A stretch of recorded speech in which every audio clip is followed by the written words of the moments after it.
Welcome, fight fans, to the Fighters Boys Kick-Ass Podcast. Your Fight Talk Authority. Not to mention the most entertaining and talked about podcast with your kick-ass host, Richard ORTIZ. You mad? Come at me, bro.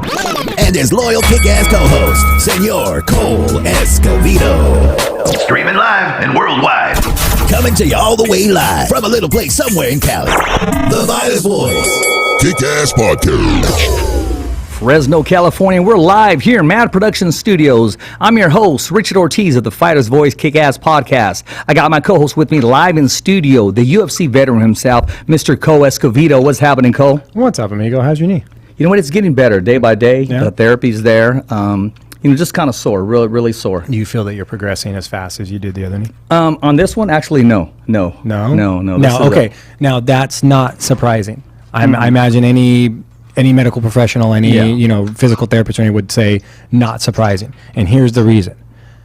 Your body's still compensating for that one, so now your body's trying to double compensate. So you've slowed down the healing process on that one. It's like trying to download two songs at the same time. Yeah. You started downloading one and it's going. It's fucking downloading. And you started downloading the second one, all of a sudden it said, oh, shit. Actually, that you're exactly right. And also, there's no two knees the same.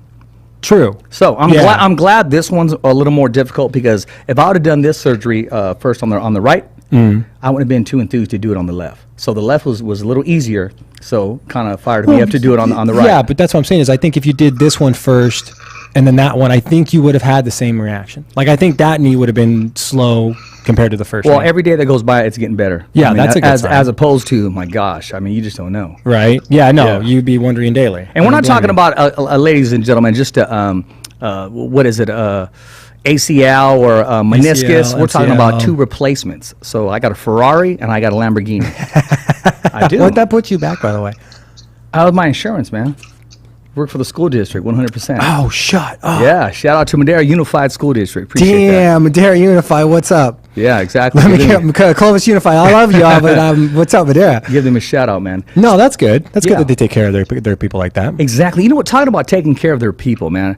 Our guest tonight, he had, I want to call it an audition, because when you get an opportunity to fight, on national TV in front of the masses, you got to make a great account of yourself. A great account of yourself. You do. Win, lose, or draw, you at least want to put up a fight. Well, you wanna show up prepared. You wanna back the promoter as much as possible. You wanna do everything you can to make them glad that they called you, because at the end of the day, they called you. Yes, exactly. And you were fortunate enough to be the one that the phone rang. So they're looking for all of that. They want people that are part of the team. They want people that are going to get involved. Exactly. And our next guest, he gives his all every single time. And unfortunately, there was a kick he threw, and I believe his opponent checked it, and bone on bone, and you had another Anderson Silva.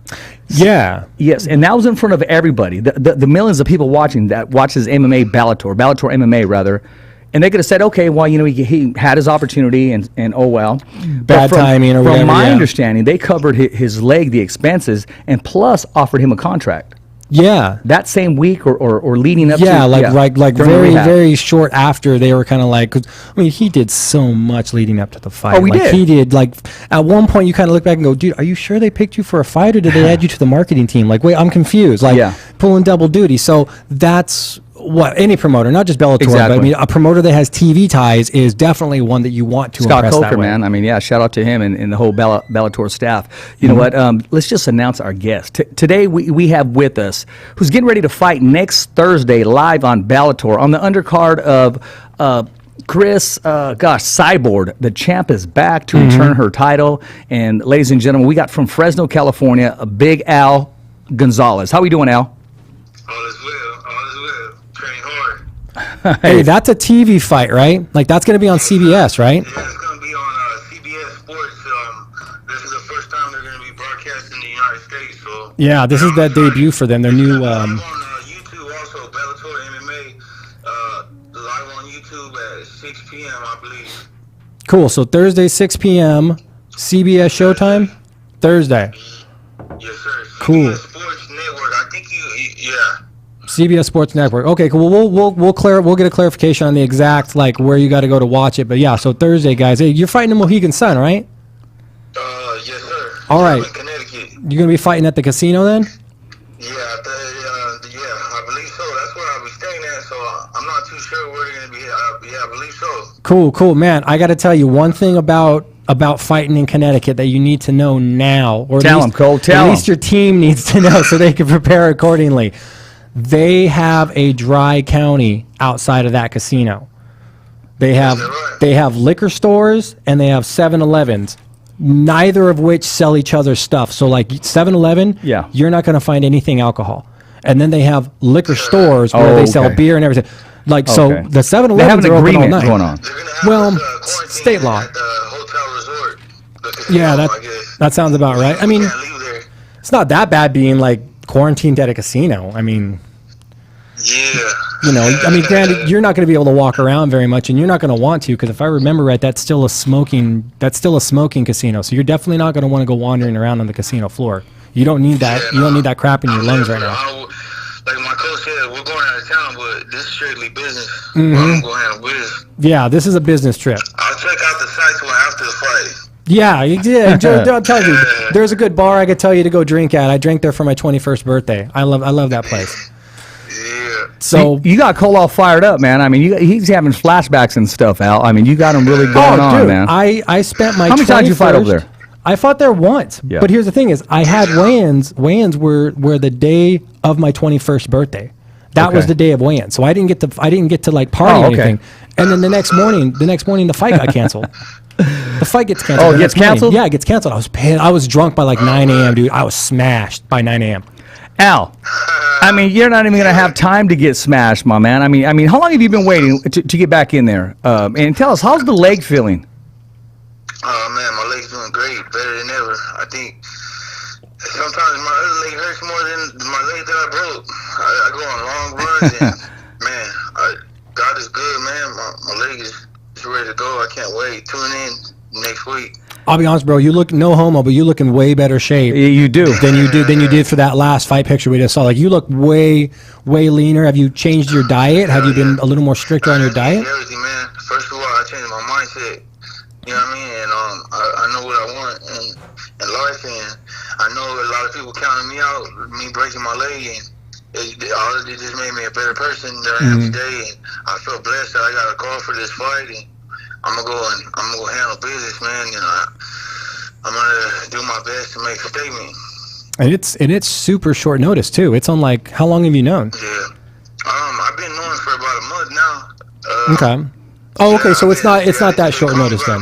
They gave my opponent, my coaches and all them. They looked him up. My coach barely told me him the other day, so I barely even found out that not even a week ago who I was fighting. I didn't even know who I was fighting the whole time. My coach said it was a go. They've been going over techniques and strategy to beat him, and I just barely found out who I'm fighting. And so they knew. I'm excited. Did they know a month ago, or did they just tell you, "Hey, we're gonna have a fight for you"? They've been doing their homework on him, and I just didn't want to. I didn't even care to see him. I just been working hard. See, that's always a debatable topic on like some fighters. Like for example, Al, he hasn't watched any footage on his opponent. Yeah. He's leaving that up to his coaches to come up with the game plan. Yeah. And then like you got some guys like me personally. I didn't like watching tape because you always risk psyching yourself out, maybe. But but exactly, and it's a possibility. So, but I watch tape because I want to see every single thing that motherfucker does. Like, I want to know every move he makes and what comes after it. And that's just something coaches can't really translate sometimes. Like, you got to look at it from the fight. They're looking at it from like a coach's perspective, which is perfect. It's fine. But sometimes you got to look at your opponent from a fight perspective and go, "Hey, dude, every time he does this, he moves his hips a little." Exactly. That's what I was about to say. Al, I'm sure when you study your fighter, you don't just look at what he has to offer so you can counter it. You're also looking for his weakness, correct? Absolutely, and so. Because they've been knowing about him, and I just didn't care to hear. I didn't care to know about him. I told that as long as they know that I'm ready, and I feel that I'm ready, and I just been training hard. And I barely saw him last week. I spent the whole 24 hours, or the whole day, just doing my studies on him. And I don't even care to see him anymore. I'm glad that I did that, because when I did, and which was barely like last week, when I did see him, I feel ready, and I'm excited, man. I feel blessed for this opportunity. I can't wait to get in there, man. Did you see him in person, or you watched footage of him? Nah, I ain't seen him in person yet. Okay, because I was going to ask, hey, did you? I mean, automatically you start sizing the man up. Connecticut. He's from out there, so I'm fighting him in his hometown. Okay. Oh, nice. Even better. Yeah, I I'm like in it. his backyard. Yeah, go piss in his backyard. I like it. Yes, sir. Yeah. Hey, so when do you fly out? I imagine they're going to fly you out on like what? Sunday? Monday? No, Saturday. Oh, okay. This afternoon. Saturday afternoon. Okay, cool. Nice. All right. Well, you heard that, folks. You got until Saturday before he flies out. COVID-19 testing on Zoom. Just a little while ago. Oh, okay, cool. Okay. Are they now? Did they tell you what the protocol is going to be like? How many more times they're going to want to test you once you get there, etc.? They're going to be doing a lot of tests when as soon as I get off the plane. They're going to be doing the test for myself and both my coaches and Now, see, that's we're going to be on quarantine. They're going to be doing a bunch of testing. They said. all this testing that a lot of the protocols are going through that I've heard from different fighters and guys like Dana. I've listened to the protocols and stuff. Like, I could see getting tested before you go, like. But given the incubation period, like, why are they checking you right when you get off the plane? Like, that's not going to tell you anything. Like, in the time I fly from California to Connecticut, even if I had it, they just have there's certain protocols that are in place. But man. you get what I'm saying? Yeah, like, exactly. It's almost becoming overkill as far as like, exactly. What are you doing? Like, you're testing him 5 times, he hasn't even made it to the lobby yet. Okay, you're talking about a business, right? Like Taylor said, they're going to want piss, urine, blood, firstborn child, all of that shit. But you're talking about a business that has been shut down and waiting to reopen. So they don't want to give them anything to cry about or have a concern about. Agreed. But how much of the overall process does that slow down and inhibit by having so much overkill? It does. It has to be irritating. Beyond. And uncomfortable. And costly. Yeah. Unnecessarily and you know costly. what? I'm almost as if to say, what do you think I'm hiding, man? I'm not hiding anything. I'm fine. How many times you got to test me? But I guess maybe like, well, here's the thing too. You've got fail-safe. So like we catch you at the plane, right? Before you got on the plane, you tested negative. You got off the plane, we tested you again. Real quick turnaround, like 30-minute, right? Yeah. You tested negative. You get to the next stage, you test positive all of a sudden. Yeah. Well, what the fuck happened between A and B? That's happened to a Hall of Fame trainer before until he finally just challenged him and said, hey, look, this is what needs to be in place, and he clarified that. Yeah. See, exactly those kind of scenarios. It's just overkill, man. You know what, Al, when you get your medicals done, I mean, you don't mind me asking, who does your medicals? Is it done here in Fresno? Normally in Fresno. I had a different doctor do it this time, but I normally get it done right here in Fresno. Is that, I'm just going to throw it out there, is it Dr. Batista by any chance? No, my first professional fight, I had it done by him. Yeah, he's a cool dude. He's always at the Combate America fights. Yeah, exactly. No, I mean, I'm just saying because he loves the MMA and the boxing scene, so I figured maybe, you're going to him or what have you. So just give me a little hint, my man. I mean, because he does run some sponsorships, so go hit him up, man. He takes care of all of the fighters here in Fresno, man. So good little plug for Dr. Batista. People send me his way. Or telling me about him also. So speaking of sponsorships, hey, what's the Bellator deal like now? I know they have a new TV deal. Like I said, this is the first Showtime card they're going to do. I remember they used to have a deal with CBS back in the day before the Nate Diaz, Jason Mayhem Miller shit broke out. That was back in the day. Yeah, that was Strikeforce though. Yeah, it was Strikeforce, and that was on CBS and CBS. So Showtime, this will be the first Bellator on CBS. So what? They've been switching to a bunch of different networks. They're on DAZN, and then they're on Primary Network. Yeah, they were on Paramount. They used to be Spike. Back in the day, Spike, yeah. Yeah. No, so with that said... And then they're on Pluto TV. For the streaming?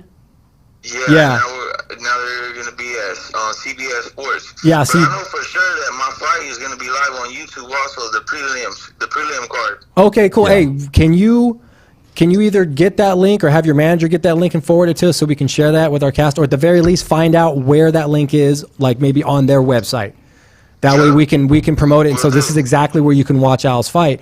But the reason I ask is what sponsorship type practices are they doing now? What did they tell you you're allowed to do as far as sponsors, what you can wear, how you can look? Like, can it be NASCAR style, or do you have to have like just one main sponsor of some kind? They're promoting on it. I'm not 100% sure on how it goes, but I was planning on coming out just regular. I like to tell a lot of my sponsors that I wasn't planning on having shorts or a shirt. I was just going to come out that I was going to have a banner. So, and then when I had let my management know, they told me that they would need a list of everybody I'm getting sponsored by to go through Bellator guidelines. Yeah, they got to have guidelines on who can sponsor me or whatnot. Yeah, because they might have existing. Tonight, I'm supposed to send them my list. Good, yeah, because what'll happen is they'll look at it and see if they have any conflicting companies. Like if he's got like a beverage company and they've got a major beverage company that's sponsoring the event, I'd like to see that. Or a casino.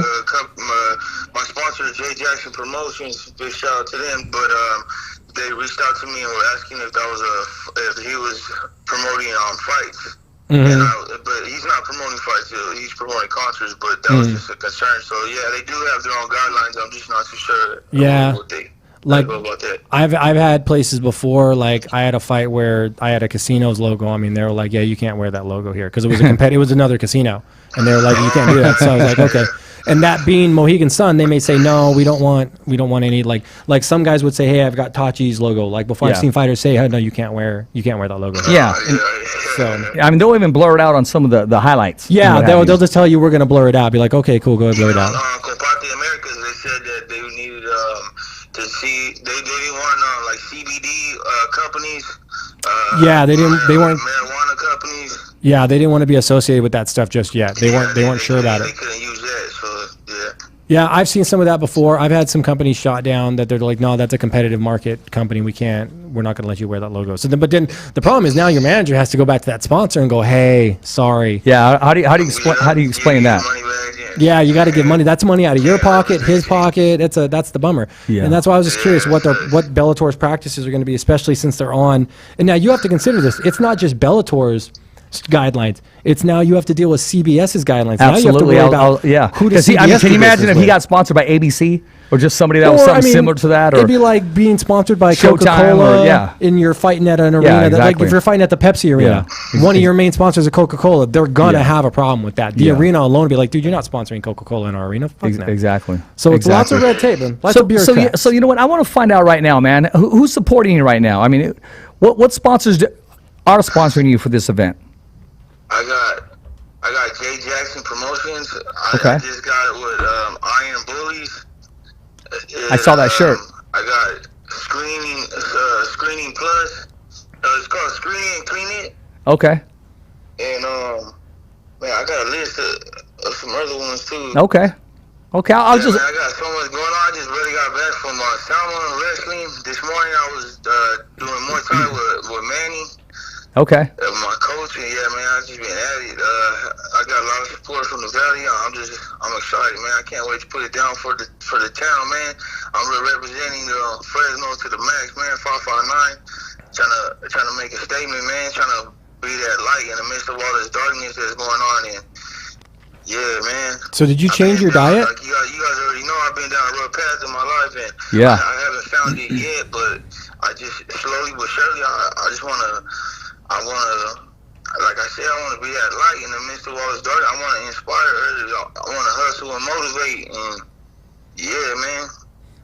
No, man. Good position to be in. No, exactly. You got the platform to do it, and you have the tools, and you've come back from adversity already. So, I mean, the fight is actually easy compared to what you've been through in your life. Hell yeah. Yep. For sure. So you said you had changed everything. Did you? I mean, just looking at the pictures, like I said, nutritional wise, like, did you get a nutritionist? Oh, you know he changed his diet. Look at him, he's shredded, bro. Even his skin looks thinner. I haven't drank alcohol in 8 months. Oh, okay, that makes sense then. That's a real big step for me. So yeah, I just been dedicated and committed to this. And well, you look it, and you sound it. Every single day, and yeah, man, I just really want to make this happen, man. And I can't wait. Tune in next week, man. I'm gonna put it down for the 559. And then you'll be on the YouTube prelim portion of the card before it goes live on CBS, right? Yes, sir. Okay, cool. Well, you know what? I want to send Scott Coker something, man. So I want you to tell me right now, Al, why is Bellator treating you the way they treat you? And tell us, how are they taking care of you, and why are they the best MMA company to work for, my man? I just read. It was a post that I'm not too sure when it got posted, but I saw it today. Cali Fights magazine shared it. I think Cole shared it also. I clicked on it, and it was talking about Scott Coker when he barely made Bellator, and how he saw Rampage Jackson, and just how he wanted to just make the company bigger, and he used Rampage, and he used another fighter, which is AJ McKenzie or something like that, I think. Yeah. And how you just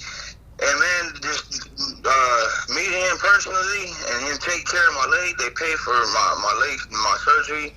They even shot me a bonus to help me out with my recovery. I was telling them my story. I've been shot 9 times. I've been in and out of incarceration. I just been down a rough path through my life, and I just want to make it happen. I just got this big dream in my head, and I work hard for it, and I've been through adversity, through life, man. You know what I mean? And well, they clearly agree because they felt the need to invest. He was looking out for me, and just the stuff I read about him, and I'm excited to work for this for no matter where I'm at. Even, you know what I mean? I mean, even every fighter would want to make it to the UFC, but I'm not in the UFC. I'm in Bellator, and I'm gonna try to make as best as this opportunity as I can. And I'm excited about this opportunity, and I'm excited to use this platform. And God has a plan for me, and I can't wait.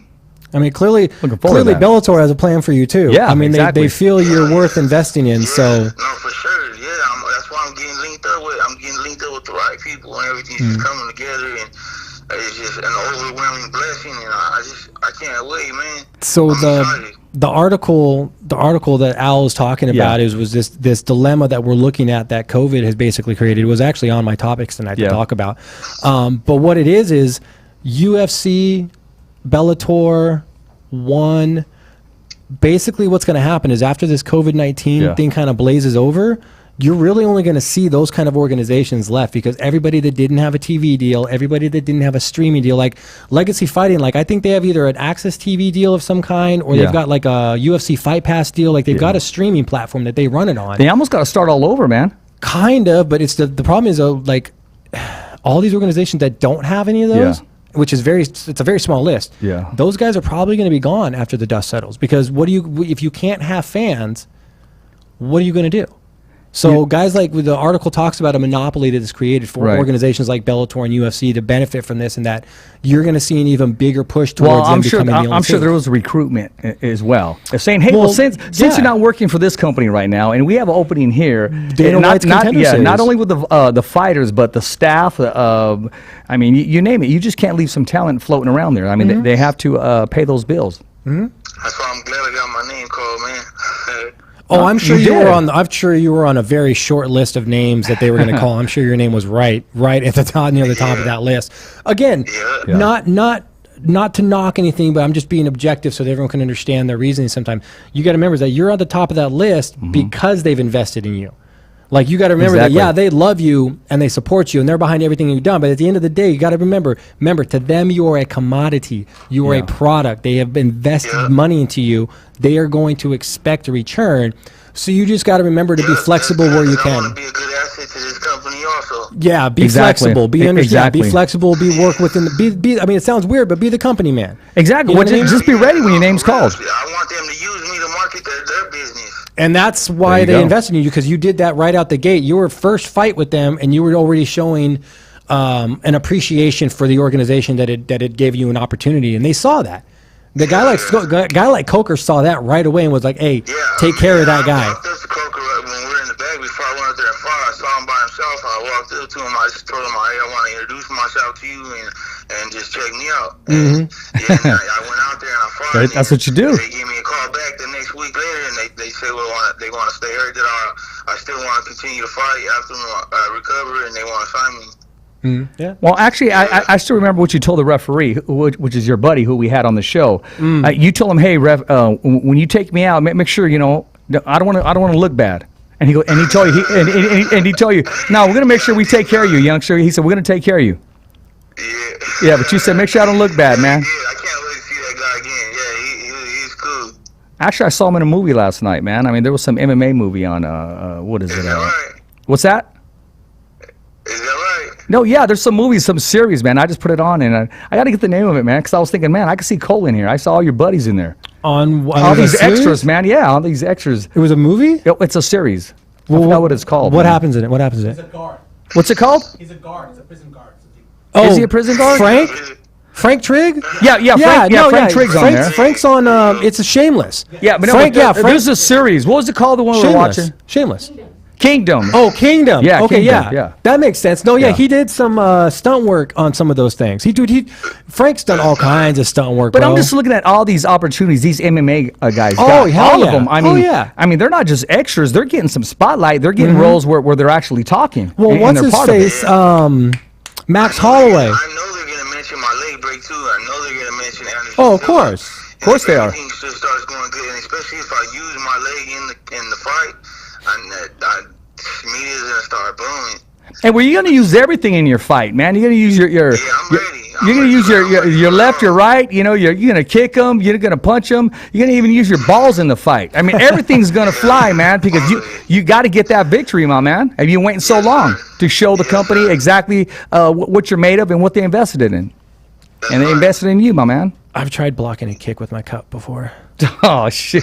He did. He went to kick my leg, and I jumped in front of it with my With the cup, and I cup? blocked Oh, it. shit. I Okay. blocked it, and he kicked it, and he was like, "Oh man, I'm sorry." It's like, What's it's up okay. with That was man? my move. That was my move. I meant to do that. That's my block, dude. That when he throws the inside leg It's called kick, a cockery. yeah, when the inside leg kick, I just throw my junk out there, and he kicks me in it, and I'll be like, "Yeah, cup I check." just got caught during training the other day. Man. Oh, yeah? It's not nice. No. See, that's okay. It's really happening because we went over it just in case it does happen. If I do end up getting hit in the Yeah. cup, am I gonna use all the 5 minutes? What's going to happen? What do you wear? What do you wear? What kind of cup do you wear?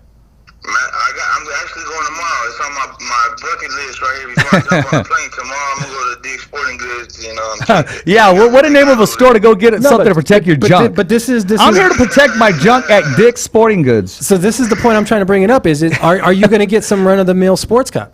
Yeah, I got like 50, 60 bucks. So hopefully I get something cool right there. No. See, this is where everyone goes wrong. This is why when you get kicked in the junk, you see so many That's people why take their Cole time. uses a satay. No, dude, you need to get yourself a steel title company Yeah. tie cup. Yeah. I'm telling you, it's a steel fucking cup, and it's got 3 strings on it. You wear that shit like a thong, like Yeah. a sumo wrestler, but it I was just talking about that today, but he Dude, was telling me it was trust a me. jock trap. It- I well, was cool out the jock trap. if you get I an- wanted to go look for some boxer briefs with the pocket in the front. I mean, you could, but here's the thing is, you could, but it's not going to work right. The whole point of the steel tie cup is it's formed. See, to guys, we basically talk fit- about every freaking everything here on the Fighter's Voice, man. Junk is not No, excluded. fuck no, dude. That's why, dude. Part of the fight. I've got It is. proof. It's part of the fight. I've got proof. I got kicked I in like the dick way in Cole fight. said, I just threw my junk in front of him Dude, and just yeah. boom. You know, there's 2 things that are going to happen, I'm telling man. you, a steel tie cup. This is what blows my mind. I got kicked in the fight in the UFC. All I did was push Herb out of the way. I saw that. Like, it's a steel cup. That's why it's there. But the thing is, you can't put it in shorts. You got to tie that motherfucker tight because it's not supposed to move. But I'm telling you, dude, you can get kicked. You could get kneed in the goddamn groin, and you're not going to I need 5 minutes. Fuck that. Stop. Yeah, Stop. let's You go. don't need it. Tie cup. Steel tie cup. Telling you, Title MMA has them. Steel. Fucking go to AKA Thailand. Have your manager hit them up. Check that out. Yeah, hit it by Sally tomorrow. Yeah, fuck yeah, Eddie. I bet Yeah. Eddie Aguirre has some out there. That's a plug. That's a plug for him, too. yeah. Bobby. And if he can't, he could probably get one overnight. Yeah, exactly, especially for you. Yeah, yeah. I'm just saying, look into it. You will thank me. Look into it. The first time you get kicked wearing one, you're gonna be like, "Holy shit, Cole was right." He Why is. have I not been wearing these sooner? Because it's not for kicks. Like if you get kneed in the clinch in the junk, it's not going to stop you from coming over the top with an elbow. Because my dick. No, No. you're gonna fucking feel it, and you're gonna come right over the top. Hey, Al, then you just throw it out there like Cole did. You know what I mean? Yeah, dude. You know, like those You're gonna dances and the lose. quinceañera, and you're just like dipping, boom. It'll you know what I be mean? When you dip, I dip, we dip. It'll be your new move. Dude, I'm there telling you go. We call it the ball 1, 2, dipper. 3, 1, 2, 3 cup. Yeah. Some The ball dude dipper. will break his foot on your cup, and he'll be like, Yeah. "Oh, I can't continue," and he'll be like, "What happened?" I gave him the ball dipper. Yeah, there you go. It'll be a new move, bro. Gave him the little dipper. Like, come on. There you go, man. But that's cool. I'm excited for Yeah. you, dude. I'm really excited that you're giving such I a want to know quick what kind of shot cup back. he's going to get now. You got to post that shit tomorrow. He's gonna get one of those fucking plastic It cups is. that break when you get punched. It is, huh? Dude, like, Al's gonna be all paranoid now. He's gonna be like, "Dude, I want my cup to break." Like I've had plastic cups Exactly. break. Some and then big boy fell on it. and then he could send them back all dented and stuff. Fuck You know, Danny, and he'd then be all boom. sliced up Yeah. before like it. Trying to get circumcised right then and there mid-fight. Oh, No, thank man. you, dude. No, thank you. Hey, man, it's okay to have fun on the Fighter's Voice, Big Al. You already know that, man. And you know we got your back, and of course we look forward to watching you display your talent, man. How has this camp been different from your others since you got the nod and said you found out you were going to fight? I mean, what did you change up, and how's your sparring going? Man, everything has just been going great.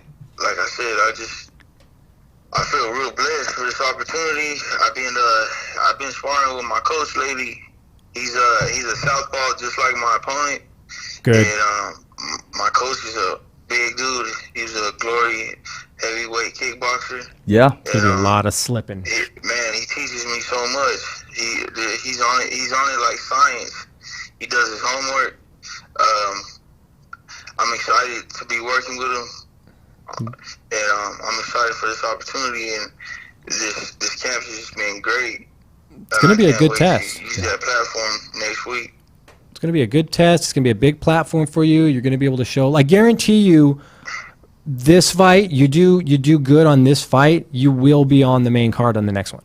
There won't be a hey, let's stick you on YouTube again. It's you deliver for them. Yeah. They are going to take care of you. They've invested too much in you already to not promote you. And they're curious too. There's a lot of people that are going to remember you. What was that? That's it that fast, you think, huh? I do. I think you do really. I think even if, dude, I'm not. Why wouldn't you? Yeah, I have total faith in you. But even if you don't win, let's say you take like a robbery, like a bullshit decision loss, as long as you put on a good show and a good fight, dude, guarantee they're gonna be like, let's promote this kid, let's push him, let's get him out there. Because dude, you're good for marketing, bro. I'm doing the best I possibly can. I'm gonna do it. It's a good story, dude. You've got a good story. You've got a lot of energy. Like I can hear he's got anxiety. He just wants to get in there and get it done. Here's the thing. The injury that he suffered, a lot of people are damaged mentally. Al doesn't sound damaged mentally at all. Dude's been shot 9 times. At all. Exactly. Dude's been shot 9 times. A broken shin is fucking nothing. Exactly. Like, what is that? Oh, stick a plate on that. Let's go. Wrap that up. Let's go. Hey, actually, you've been shot more times than 50, huh?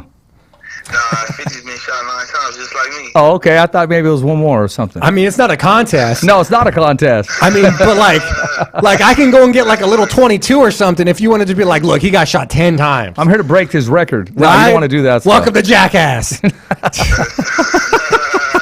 Show like the stats with like 50 Cent's got 9 times. I'm here to break that record. Hey, man, Fresno ain't no joke out here, man. People get shot left and right. It's been on the goddamn daily, dude. It's like we're in competition with Chicago or something, man. Even Stockton, man. Dude, it's just here's the thing. The problem you're seeing now is you have two things. You've got a no bail policy going on in the state, and with that no bail policy, you got people going, I don't give a fuck. Who cares? Like you can go and rob a liquor store at gunpoint right now, and if you don't actually shoot anyone, dude, you're gonna be fucking out like that day. That's how fucked up it is right now. Like, no joke. Like, well, they're letting people out because it's so full, this whole COVID thing. I mean, they're releasing prisoners, man, basically. All I know, man, is if you live in California right now, get a fucking CCW.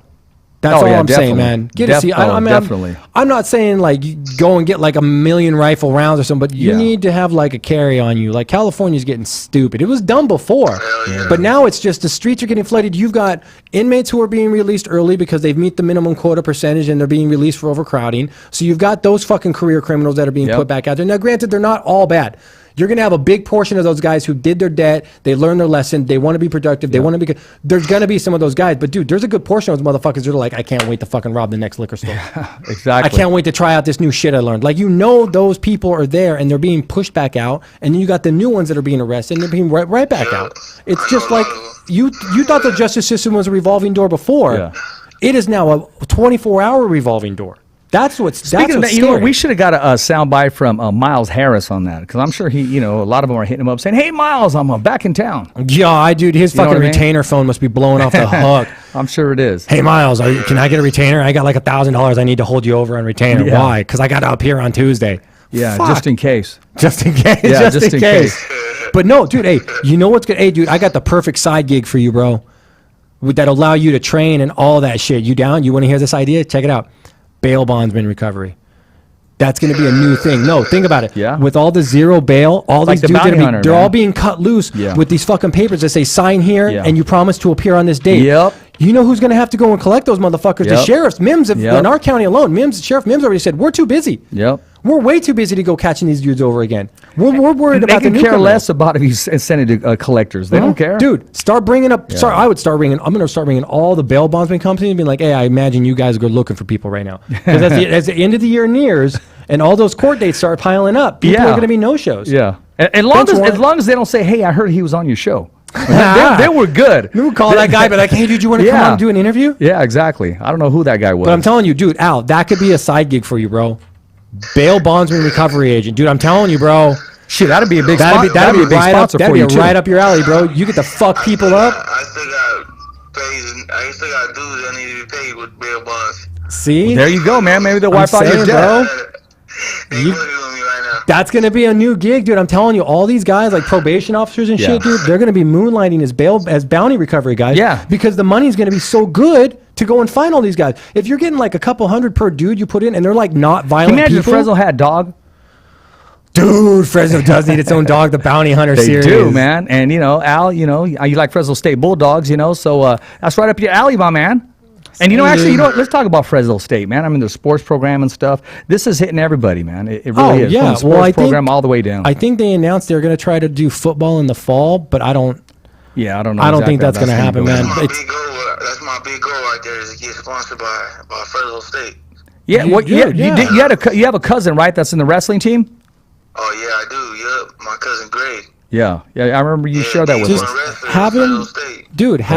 Have him talk to coach and get you in touch with the athletics director for the college. That's who you need to be talking to. Because you're always rocking their banner too, and you support the program. Yeah, there you are, right there. Again, when I go out there.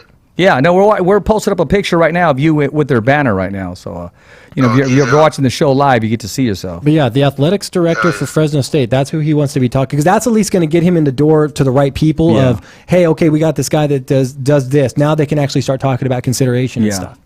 Well, I mean, there ain't nothing I can do about my past, you know what I mean? But there's a big old bulldogs on me, and there ain't nothing I can do besides turn negatives into positives. And absolutely, exactly. Especially the road that I came from and the path that I've been down. I've been there and done all that, and I've seen all that already. And I got 7 little brothers who are all in that. My little brother got shot last year. My other little brother's homeboy just got shot and killed last month. My little brother was right there holding his chest in while he was taking his last breath. And man, Fresno is just crazy, man. It is. Just a lot. I know. I'm born and raised out here. I know a lot of people out here, and just like I said, I want to be just that light in all this darkness, and just show the community and inspire others to do better for themselves. That's going to be your in. Yeah, that'll be your in with Fresno State. Yeah. So I would say if you want to approach Fresno State, get involved with some of those programs with the youth, or if you already are, like get some recommendations from them, names, letters of recommendation. Because what you do is you can bring that to the people at state that when you apply for a partnership with them, and say, look, I'm already involved with these programs and stuff, and I feel that I could excel and grow that by being partnered with Fresno State. So I would start partnering with those programs. I'm gonna take care of business next week, and then that's right. I'm gonna look into that for sure. Yeah, that'll be your because what they'll do. I mean, let's just be honest. We all know what your past is. Your past is your past, though. It's the past. Exactly. But a group like Fresno State is going to look at that before they decide to associate a partnership with you on a public level or not. So, but when you bring things like, well, I work with these youth programs, these are the role models that I'm trying to be, this is the positive message I'm trying to send. Now you've given them a reason to go, oh shit, maybe we can partner with him because we can work with this. This is a good thing. So you gotta just, you're being objective. You're like, look, I know I've got a past, but that's allowing me to open these doors to be a positive role model. And partnering with Fresno State. You don't ask them for a sponsorship. You say partnering with Fresno State. Exactly. I feel we can both grow this program. Exactly. And that's how you approach them. Well, exactly. Hey, you may even, why don't you even take a class, my man? I mean, take a class and see, your testimony is power, because they may have a lot of big names, a lot of famous people, but they don't have your testimony. The background, the experience. And that you put it behind you. And like Cole said, your past is your past. And look at where you are today. I mean, you're a professional fighter. And you you're making a living doing it. So, why not embrace what's in front of you? I mean, you embrace them, you sponsor them, and you've always supported them. So, maybe even take a class and just, connect yourself with the right people. Have your management and your marketing team get on that. They'll take care of you, my man. Yeah, for sure. I gotta go out there and win. Yeah, right now Yeah. you just focus on Thursday. Nobody cares until somebody wins. Exactly. So I gotta go out there and win. So that's what makes people want to hear my story. Exactly. And that's unfortunately, that's part of the gig. You got to win fights to get people's attention. Well, walking in that cage is a winner to come back from that adversity, man. But then that's the thing is a lot of people don't realize that. Like they don't know what it takes just to do what Al's doing, let alone to have an injury like that and then decide, oh yeah, I'm gonna fucking do it again. Yeah. Like that's got to be. There's something wrong with us. Like I've been paralyzed and I went back to it and they're like, why would you want to do that? And I'm like, I don't know, because it's fucking a living. It's my life, it's what I'm doing. So people don't understand it. They just don't get the drive and the work ethic behind it and stuff. And that's why a lot of those same skills transfer into other industries. But what I like about Al is the fact that he doesn't forget about Fresno. He doesn't forget about where he's come from and who's been with him since day one. And unfortunately, you see a lot of people, they forget about that. Or they'll mention Fresno as just to mention them, and just to do it. It's convenient for them. It makes their image better or something. Exactly, but you can hear the passion inside of Al's voice, man. I mean, he means exactly what he's talking about. That's right. So, anybody you want to mention, and any updated websites, social media, anything like that we can pass on to the fans that are listening so they can follow you and find out exactly when that fight's going to be, how they can watch it. Check me out on IG, BigAl559, and my Facebook, Albert BigAl Gonzales, representing for Fresno, putting it down for the Central Valley 559. And big shout out to my coach, Manny Mantra, and a big shout out to my wrestling coach, Archie Tovar, and cool. About to go make it happen. I know. It's like it. Stay focused, amigo. This is a great opportunity for you, man. I'm so glad that you're being given this shot. You earned it. You deserve it. I don't care what anyone says, dude. You deserve. You did so much to try to build your brand before that incident, and then that, but before COVID, you did everything to build it, dude. So you're definitely one of the guys that when people say he deserved that shot, you definitely deserve that shot. Hell yeah, I highly appreciate that. Hey, real quick, Al, do you have Twitter at all? Do you have a Twitter account? I mean, damn, I do. I don't know what I created it so they can post up about an injured fighter being signed with Bellator last year, and I ain't been on it since then. Okay. Man, you guys got to get on it. I tagged you anyways to promote the show, and then I hashtagged you the second time because you didn't have a picture with it, but it was at BigAl Gonzales, correct? Yeah, I believe so. Okay. At Big Gonzales or something like that. Yeah. Okay. Just making sure, man. Just making sure, man. Yeah.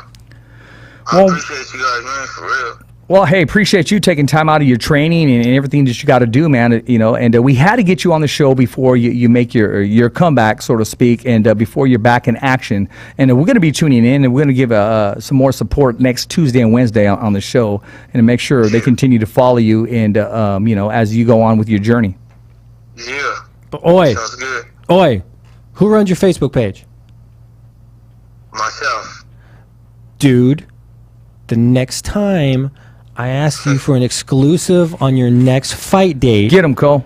You give me that goddamn exclusive, and then you can put it on your Facebook page. You're killing me. You're killing me. I was so looking forward to being the one to drop that news that I had to fight the urge so bad to spill it. I was like, no, don't do it. Exactly. Don't do it. He's going to get in trouble if you do it.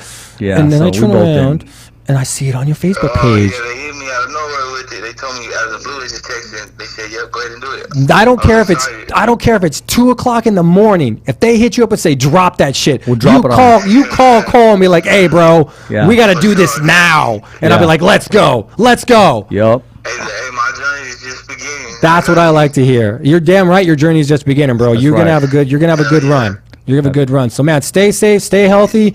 Shoot us some updates. Let us know fun stuff that's going on while they got you on ISO out there, man. Stay busy. Keep yourself focused. For sure, will do. Yes, sir. All right, brother. Good luck, man. All right, Big Al. Hey, good having you on the show, my man. Talk to you later, bro. Yeah. All right. And there we are, Cole. There we are. He's in good spirits, man. And, just to get back there, I don't want to replay or talk about how severe that leg was, but watching it live, man, it just... dude, yeah. I only seen it one time, and I only needed to see it the one time. I caught imagine myself looking at a picture, but still, it wasn't something you see every day. All I know is if you have If you have a queasy stomach or you're not used to that shit, No. don't watch any of the promo shit for the Bellator fight because it's gonna be all over it. Yeah. It's gonna be on all because they're gonna really promote and they're really gonna show that kick over and over. Be like, oh, So they're gonna want to diversity and this and that. Like they're gonna milk the shit out of that. Like they want to get their dollars worth. They're gonna want to tune into that show, man. But I'm jazzed about it, dude. I'm looking forward to it. He's gonna experience a lot of new things right now. No, I mean he's getting the opportunity. That's the whole thing. I mean because he has fighters that are completely 100% healthy as Al is now, but they've been invested in the company and they're waiting for their call. So not everybody on the Bellator roster is fighting. Oh yeah, this is the first card on this. I mean, to be putting this type of card together for their first run on Showtime with this organization. Exactly. They were very choosy as to who they've filled out. And granted, you want to fill out a prelim card, you're just going to toss as many of your contracted guys on it as possible to fill it out.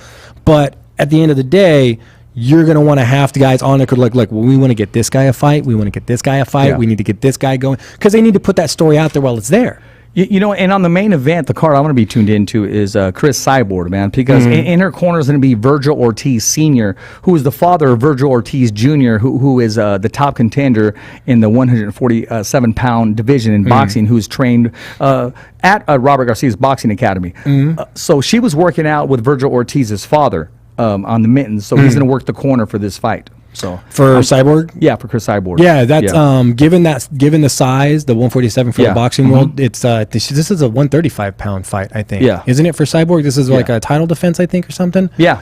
She hasn't been on it for a minute, so I haven't really had a chance. The girl she's fighting, I don't know exactly, but I was watching the highlight reel, man, and she seems she's going to put a good account of herself up there. I mean, it's an opportunity for her to win the belt. She made a comment that I'm not here to fight, I'm here to win the belt. So yeah, I mean. But then again, I don't know if they ask me, what are you here for? Chris Cyborg, man. Yeah, I know. It's like you want the belt. You're there for the belt. Like it's just. I mean, I don't even know. I haven't really had a chance to research this one, but I would say Cyborg by ass whooping. So I'll have to look at that one and get a little more feet on. But I mean, but that's just what it is with Cyborg. When you fight Cyborg, here's the thing: you're either knocking Cyborg out, getting knocked the fuck out by Cyborg, getting punished, or squeezing out a decision, or wishing you were knocked out, or wishing you were knocked out. Squeezing out a decision, but wishing she knocked you the fuck out at some point. So there's no real.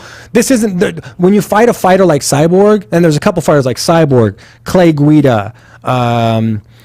Just off the top of my head, those two. When you fight fighters like that, you're not walking away from that fight without being fucked up. It just doesn't, because they're willing to get knocked out to land bombs on you. So you're gonna take them. They just don't care, man. They don't. Yeah, no fucks given, dude. No, they don't care. But I actually gotta look at that card because I know there's a Bellator card Saturday that's on my list of stuff to cover. But I haven't had a chance to cover that one. But I mean, like I said, their roster isn't really jam-packed with household names. There's actually a fight going on tonight, so you can watch it live on Showbox at Showtime. It was one of our guests, Mr. Charles Cornwell and Carnwell, I believe. And he's fighting on Showbox. He's undefeated in the 154-pound division, and he's putting Izzo on the line, taking on another undefeated contender. So right after the show, man, I'm going to be checking that fight out. There's a lot of O's. A lot of stuff going on in October, man. Lately. A lot of O's are going to go. Like, it's just the way it's going to be. But I love the matchup. I give it to the matchmakers. They're making these fights happen. There's no time to develop anymore. They're just throwing you out there. Because you got to remember, we have Madera's own Brian Lua, who just fought 2 weeks ago. He's going to be fighting this Friday on ESPN, Top Rank Boxing. He's going to be fighting a 6-round fight against a tough opponent from Puerto Rico. So I was talking to the matchmaker, and he said, Richard, there's no time to develop our fighters. Every fight now is going to be a test. See, and they're going to go on and on as the ones that advance. Exactly. We don't have time. I don't have time to give you the 3 years invested. I'm going to give you a fight against a tough guy and see how tough you really are. And that's what I was going to ask is the beauty I noticed in boxing, unlike MMA. So in MMA, you get a guy, we get their record to go off of. Yeah. That's really it. So you can have a guy with like a 26-4 record versus a dude that's like 12-1, and you're like, the dude with double digits, blah, blah. Okay, here's the tricky part, and this is what I love about boxing and the way they run their fights. They offer fights in 4-round, 6-round, 8-round, 10, and 12-round increments. I always see promoters all the time going, I need a heavyweight for a 6-rounder. I need a heavyweight for a 4-rounder. I need a welterweight for a 10-rounder. You can tell a lot about the guy that's boxing when you find out what round level of fights they're being offered. And that used to be the exactly. norm. I would say a guy gets offered 6-round fights. Okay, he's on an up-and-coming stage in his career. His next fight's probably going to be a 10-round fight, provided he wins. For no reason other than the fact of we need to have more challenging fights where you can get drug into deeper waters. No, you're absolutely right. So now, like you said, that's all, that's out the fucking window. Now you can fight next week, right? Well, shit, you did a 4-rounder next week. Guess what? You're doing a 10-rounder this week. Congratulations. Exactly. Oh, you don't want to fight? Cool, well, fine. Actually, the more from a 6-rounder to an 8-rounder, it's a lot of difference in the higher the paycheck as well. Yeah, exactly. So, and you're getting paid more because you get exactly. paid based on rounds. Now, once you breach a certain market of rounds, now we're not paying you for the rounds, because before we're paying you for the rounds. Now we're paying you for the fight. Now it's the purse. Now you start negotiating purse tactics, because before it's just rounds. See, if Conwell wins, they're going to be talking about him and one of the Charlo brothers at the 154. Okay, Jamal or Jamel just fought? Yes, the 154 champion, who's Jamel, I believe. Okay. I you know what? Hey, forgive me if I get these two mixed up, because I even had a competition. If you can name who this guy is, who's who on one of the pictures I took with him, man. But they're twins, man. What the fuck are you gonna do, bro? They're like twins, identical twins. Well, if he's successful tonight, his name is going to be in that loop on one of his first title defenses. So I'd like to see that happen. Quick fun fact question: Yeah. Do they have the same amount of fights, the Charlo brothers? No, I believe they have maybe 4 or 5 more. There's a 4 or 5 fight difference between the two of them. Oh, okay. No, I was just curious, like because they're on a bigger platform and they've been promoted differently as opposed to Charles. I mean, he has his platform. He's fighting on Showtime and an Olympian as well, and had a rough patch on his story, which he said, I'm no longer going to be making statements about what I went through. He made one-time statement, and that was it. And those of you who follow him know exactly what I'm talking about. I'll discuss with you off air, Cole, but he's ready to go. He's been called the most talented fighter at 154. That's a non-champion. So I was gonna say there's probably some stigma about him. It's like the best non-crowned boxer or something kind of thing. Exactly. His trainer Roshan Jones Jr. and his father Senior. They're in his corner training him. So he's in good hands tonight. He'll be fighting in about 2 hours, man. Speaking of things that are like you said, we'll talk about the specifics of that off camera.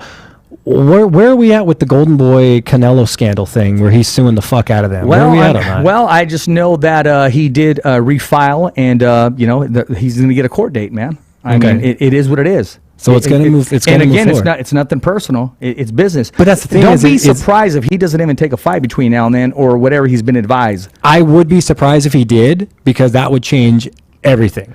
You know what? Canelo is going to win and win big time, in my opinion, because he fights usually in September, which is a Mexican American Day, or I'm sorry, I should remember the names, but to me, in September, and he fights on Cinco de Mayo, and he missed those dates.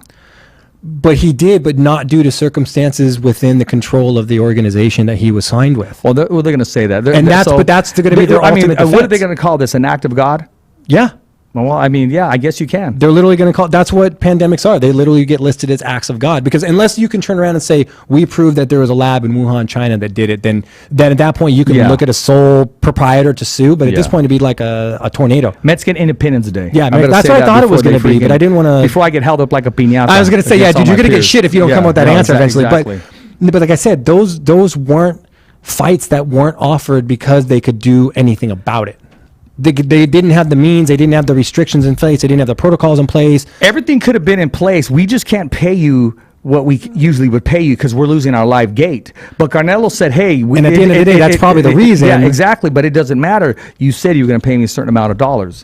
So, you know what? First of all, I respect the fact that he's standing up for himself as a fighter and showing some wits like a fighter would do in the ring, as far as like, hey, remember what you promised me.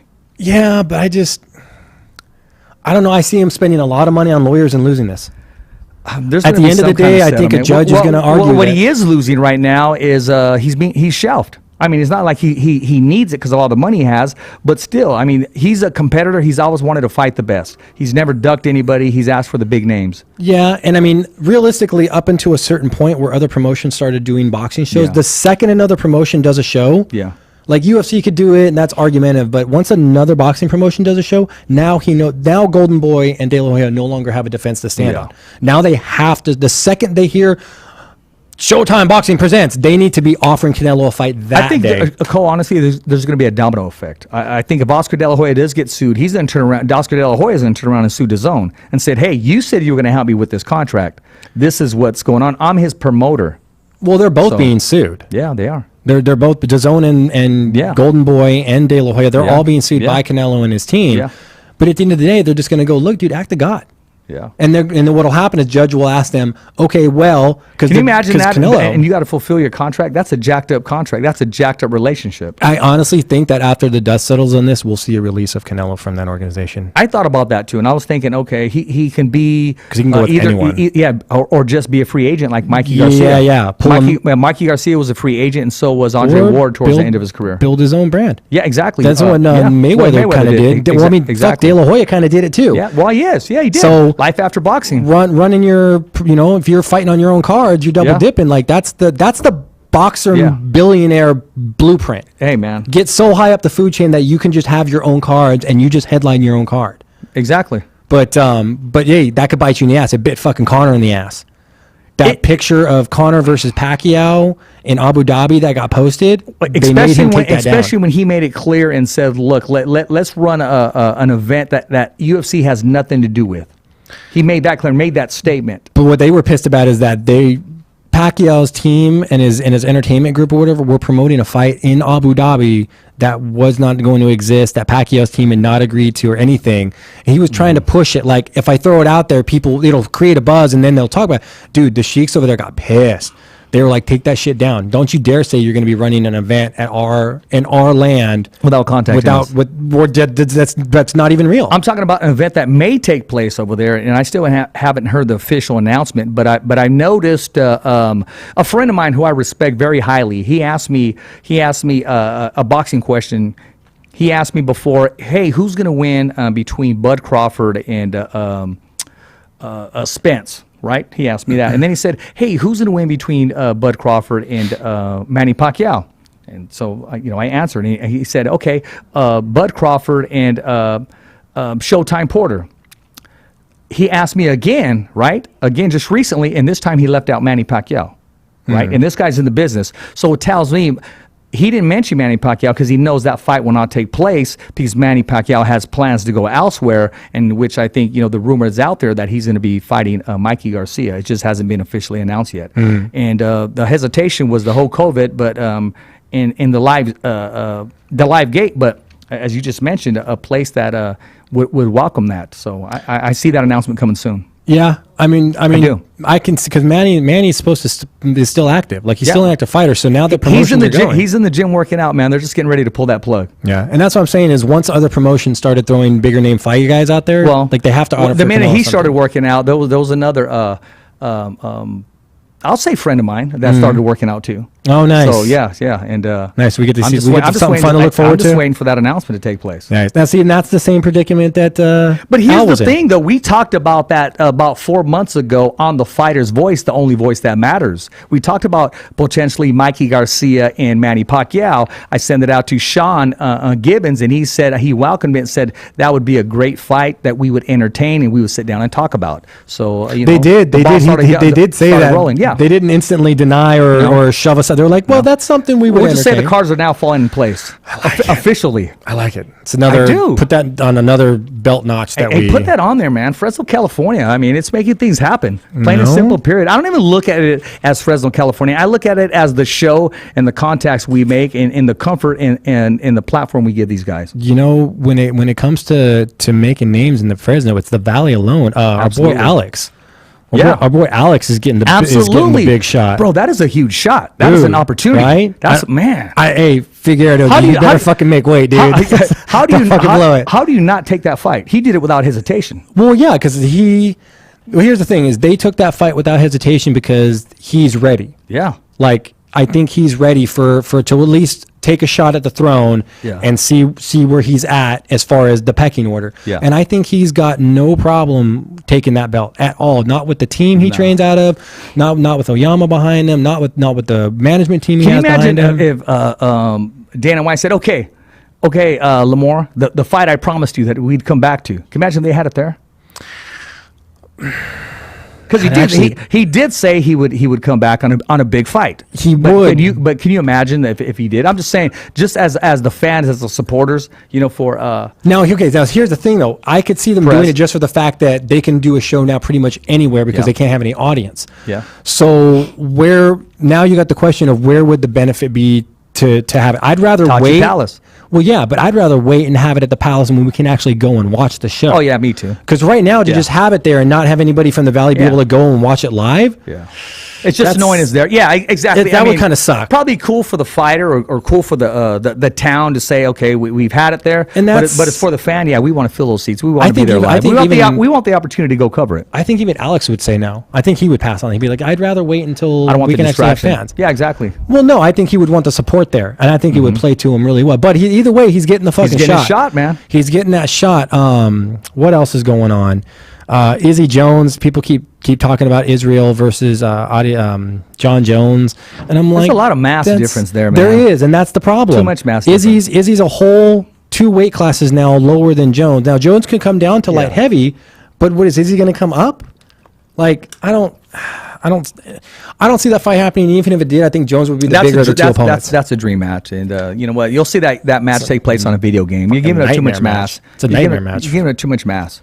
It's just Jones is a bigger guy, man. Jones is just bigger. Yeah, period. That's just. So, but Garbrandt's out. Izzy wants that. What do we got? So I got two. So the UFC is a prime example that I try to use with the city. So everybody in Fresno County was pushing that whole, we're going to open on October 1st. Fuck it. We don't care. We're going to open on October 1st, right? And then all of a sudden Fresno County said, hey, we meet the criteria. Yeah, you can go ahead and open. Fucking, you get enough fucking ants together, the grasshoppers won't know what hit them. Watch A Bug's Life, you'll know what the fuck I'm talking about. There you go, man. So the point I'm trying to make is Connor saw that and said, hey, Poirier, let's have a fight. Let's have a rematch. Let's do it for charity. Let's do it on my promotions card. Blah, blah, blah, blah, blah, blah, blah. Connor had no fucking plans of having that fight on a non-UFC card, right? But Connor's probably getting bored and knowing that his shelf life's shrinking and he's not maximizing it and he's not getting paid. So he's trying to promote all these different fucking fights and hope that one bites. Hope that enough fans go, dude, I'd watch that. I'd pay for that. For the managers to look at it and go, we could probably sell that. But the UFC said, well, we'll just fucking offer it to you guys. Exactly. But here's the thing. He's a matchmaker now. But here's the thing. Why? The first fight wasn't even fucking close. No, exactly. So Connor's gonna. He's not even a mandatory. It's not even, he's in the race. There's no build up to it. So why, what's Connor's plan here? Rematch a guy that you already beat up? I was thinking he was trying to help him out by giving him a payday. I mean, honestly, I thought that. Other than that, I didn't see any Dustin's high logic. enough. Dustin's high enough to the food chain that he doesn't need that. You know what I mean? Like, granted, he'll probably take the rematch chance to knock out Connor. Like the chance to fight Connor again, I'd jump on it too. But Floyd Mayweather's last real fight was against Andre Berto. And I'm thinking, why did he take the fight? Other than giving Berto his biggest payday ever. I'm thinking. I mean, it had no reason. He wasn't ranked. He wasn't the mandatory. He just, and it was a one-sided fight. I just Took don't the payday. I just don't get Connor's game plan here. Like, either be retired from MMA or don't. Like, make up your fucking Someone mind, take dude. the phone away from his hand. That's the whole thing. That's his whole career with it right here. He is bored. I mean, he can't do anything right now. I mean, he said he was retired.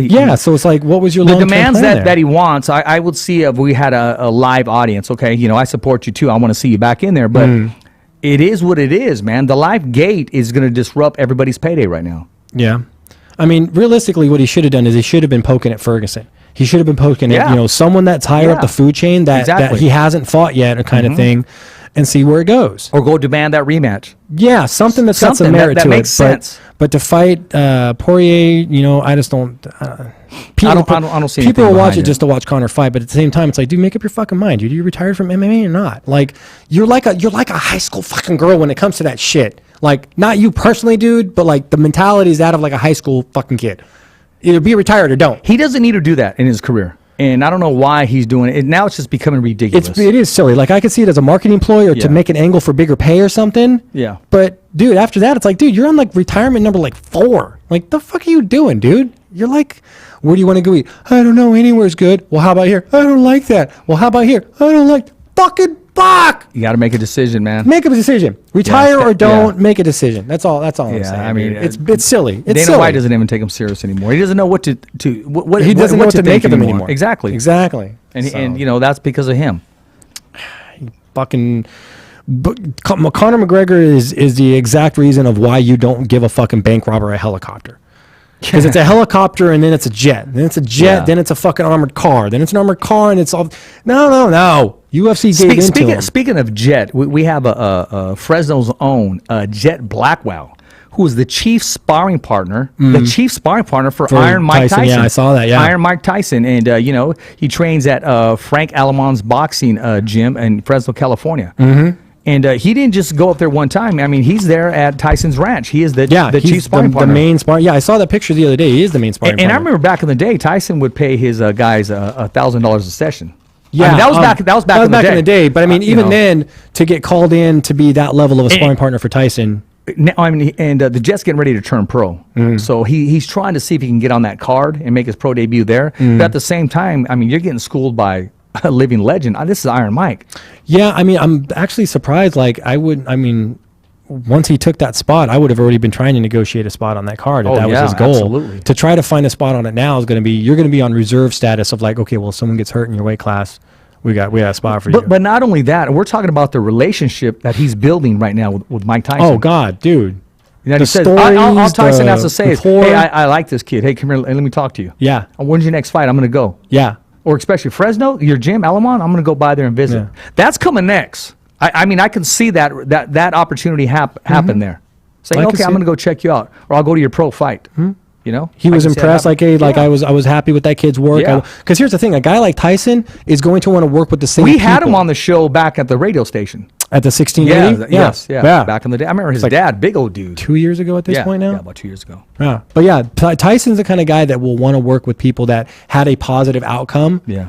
And still, like, if it was a good fight and he felt good, even if he loses, Tyson's still going to want to work with the same people. What he told the kid, what I heard is, I believe the kid's 20 years old, I believe. We'll say he's 19 or 20.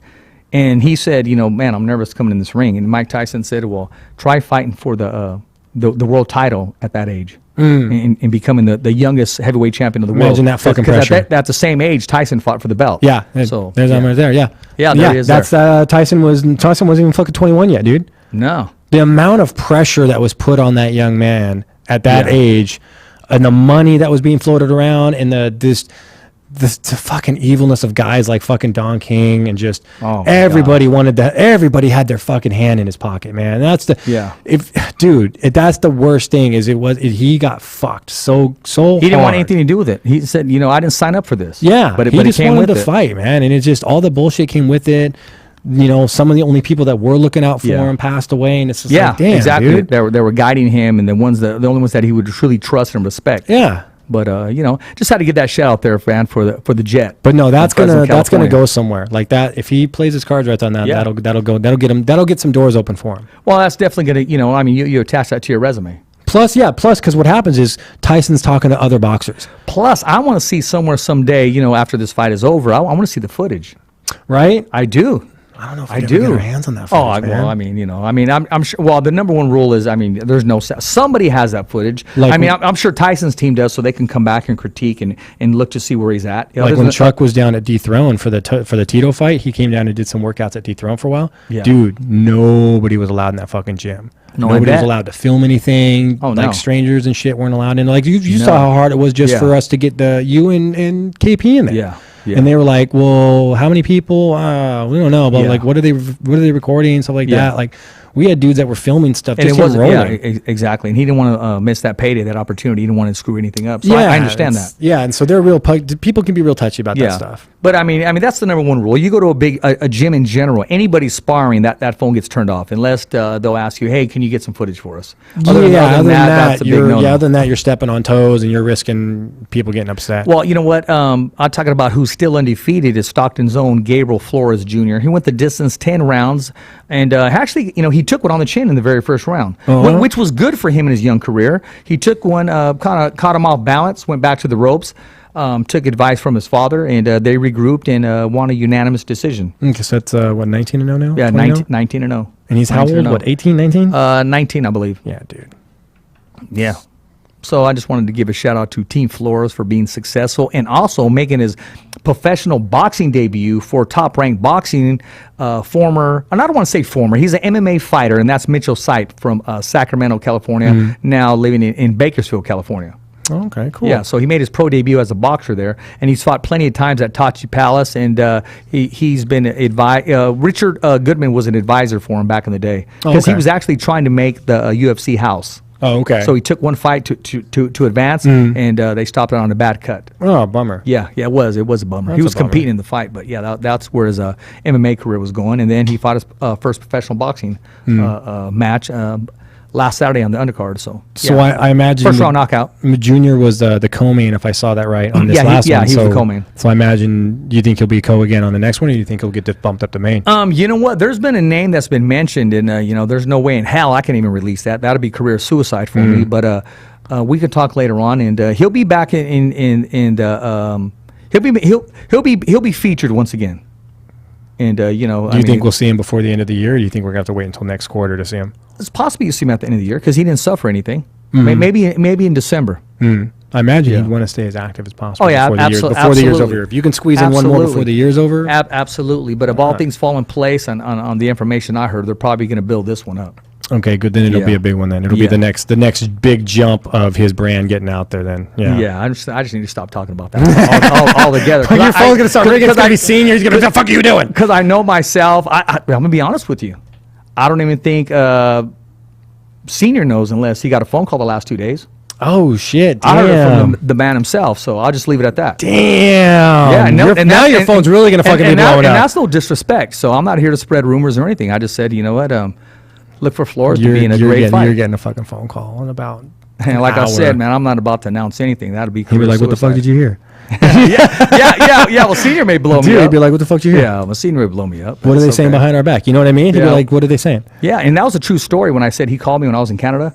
Hey, how do I watch your show? Yeah. And I was saying, this dude never ever freaking asked to watch the show. Never gives me a call randomly, and he watched it, and he got an earful and said, "Okay, I got something for you." Nice. But hey, whatever it takes, man. I mean, somebody told somebody, and now they're tuned in. And that's how it starts. And you know what? Someone tells someone. They're always courteous, and they always come on the show, give us their time, and they're always eventful, and Senior's always ready to go. Nice, as you know. No, yeah, dude's fucking born ready. Yeah, exactly, man. So UFC, man. I mean, Habib is this month, man, and I don't want to get ahead of ourselves, man, but he's finally going to get tested.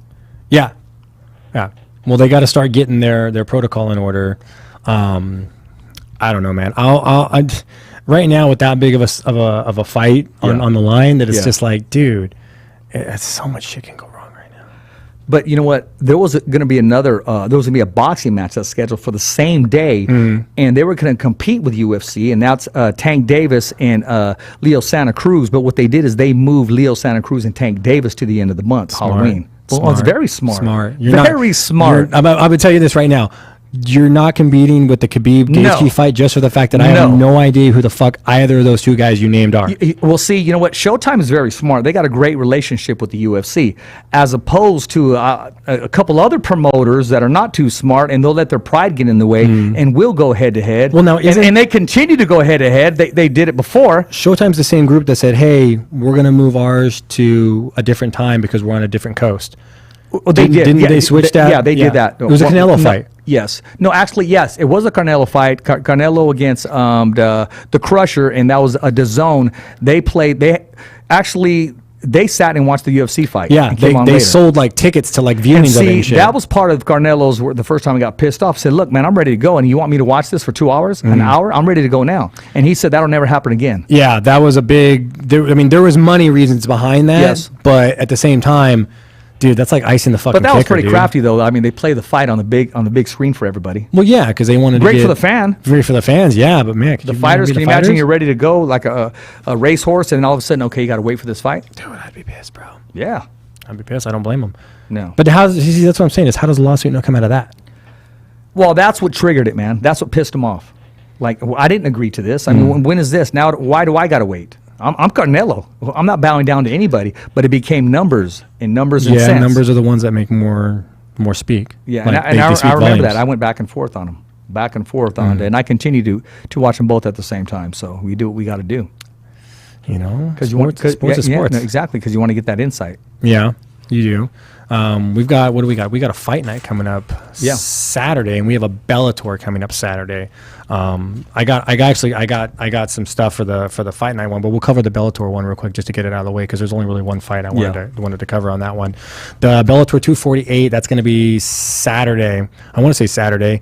Venom Page is going to be fighting on that. Venom's on a 14-fight win streak that was snapped May of last year, and he bounced back from that with a 3-fight win streak that he's currently running on. He's been on that since December. So that's where we're at on Venom Page. He's always the one with those flashy, like, you know, post-fight wins, things like the Pokeball and the gauntlet and shit. He's real flashy.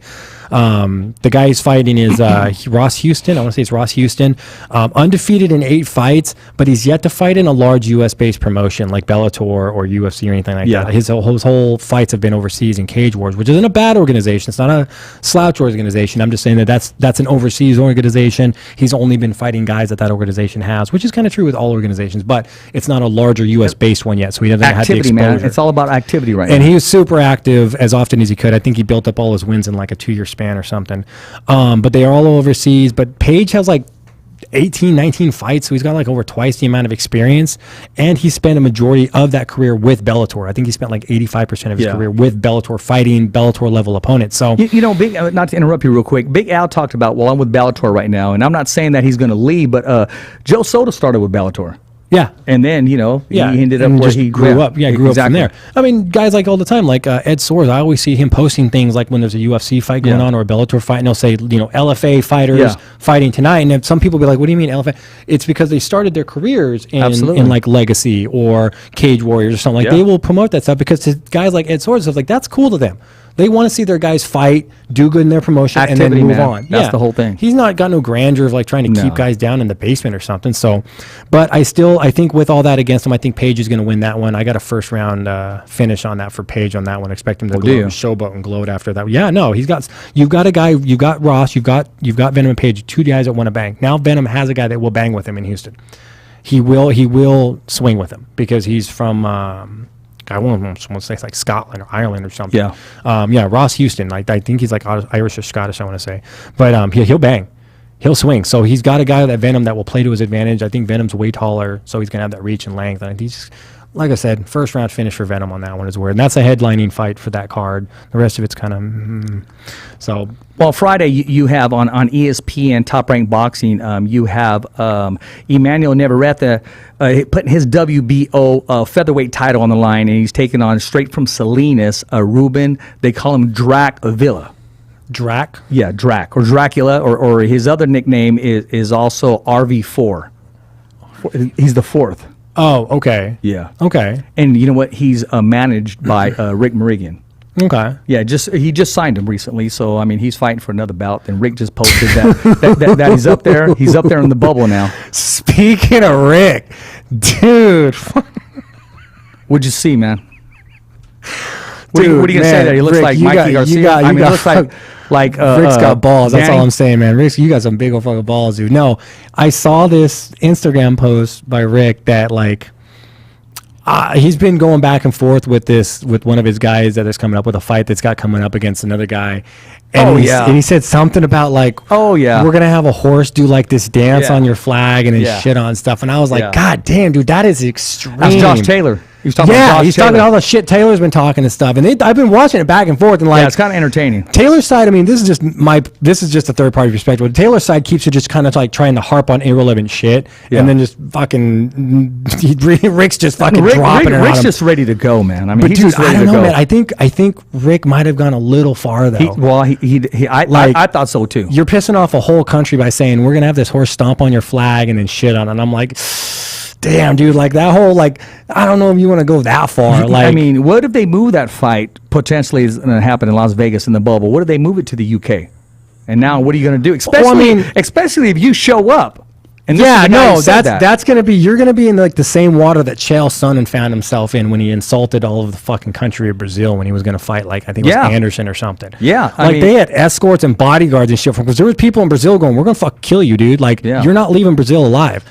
So you end up over in the UK, you're gonna have a lot of pissed off people. No, they don't like him over there. And Bernard Hopkins, I mean, one time he was getting ready to fight Tito Trinidad. Trinidad's holding the flag, and he wanted to move his hands out of the way. In doing so, he got the flag and moved it out of the way. Yeah. They just saw him throw it. Yeah, and they the didn't like context that. was, And what's the name was even like, hey, did you see what he did? So, I mean, you got some explaining to do, Lucy. Yeah, no, I mean, hey, but I can see Rick's perspective is like they've been coming at Rick heavy personally. Like they've been coming at Rick personally heavy and Jose. So I can understand the perspectives and stuff. Jose is going to be Jose. He's not going to say anything. He'll take. But it fires Rick the fuck it does. up, It does. dude. I love it, dude. He goes fucking gangster on people, dude. Bro, he can't wait. Short of like saying, I'm going to roll up on your house with a crew. Like that's like I'm waiting for the Rick Instagram post that goes, fuck it. That's it. You know what? We're rolling up on your house. Like I could see Rick just saying fuck, just going fuck it. We're done. He put together some video and everything. There was like a horse that was dancing and shit. No. When they're on their way to Las Vegas. Oh yeah. And he has Jose flip him off, which is uncharacteristic of Jose. Yeah. But he probably really talked Jose into that. They did. But no, yeah, dude, Rick's going fucking full native. He did go too far. And hey, we heard the sound of the bell. Speaking of going too far, we went over our time limit. And you know what? Next week we got to let all the viewers and fans know, and we got to remind them that we got bills to pay. So we got some sponsors that'll be making their debut, and again, we're going to be welcoming some sponsors to the show, so we can get our lights. Well, keep our lights turned on, man. Keep the lights on, man. PG&E ain't free, dude. No. Studio time's not free either, man. But I like it. Hey, what do you got in closing, man? That's it, man. Like I said, UFC Fight Night this weekend. We'll try to get you guys our picks before then, so you can have the Fighters Voice picks. I got a couple breakdowns of the main event, the top 3 fights basically for that card for this weekend's Fight Night. I've got my top 3 breakdowns for that one that we'll spit out. Sounds good, man. Hey, tune in Friday, Showtime. Showtime this evening, and tune in Friday, ESPN Top Ranked Boxing, man, for your boxing fans out there. Hey, it's a wrap here in Fresno, California with ESCOVEDO, the co-host with the most. Rich Ortiz here, your host. Thumbs up for Richie. Okay, fight fans, it's not goodbye, but until next week. Remember. It's always voiceography at its finest. So on behalf of Richard Ortiz, Cole Escovedo, the special guests, and all the crew right here at the Kick-Ass Podcast, saying hasta luego, babies. And always thanks